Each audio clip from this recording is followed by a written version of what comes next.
Hello guys, for today's video ay ipapakita ko sa inyo guys kung bakit ako pumayat dahil sa barley.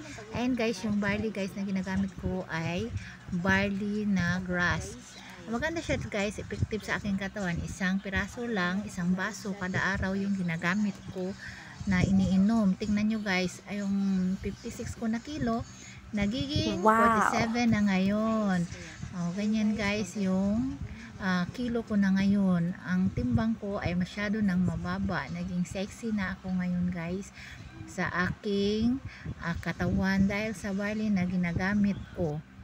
Ito yung katawan ko noon guys nung hindi pa ako gumagamit ng barley. Mataba ako guys. Simple na naman ang paggamit ng barley guys. Mayroong guide dyan sa likod guys. Makikita nyo. Isang baso inumin mo kada araw guys. Wala pang laman yung tiyan mo. Pwede sa umaga, pwede sa gabi. Bago kayo matulog, inumin nyo yung barley. Basahin nyo yung guide sa likod guys para bumaba din yung timbang ninyo. Maging diet kayo. Isang peraso lang nito guys. Ang itimpla nyo kada araw para pampadayet yan guys. Maganda. Tingnan nyo yung katawan ko guys ngayon. Kung nagustuhan nyo yung video ko guys, paki-like, share, follow, and subscribe. Pakipindot na rin yung bell button dyan sa baba para ma-update kayo sa lahat ng video ni Bidboy. Kung may mga comment kayo guys, mag-comment lang kayo at babasahin ko. Thank you for watching guys. God bless. Bye bye.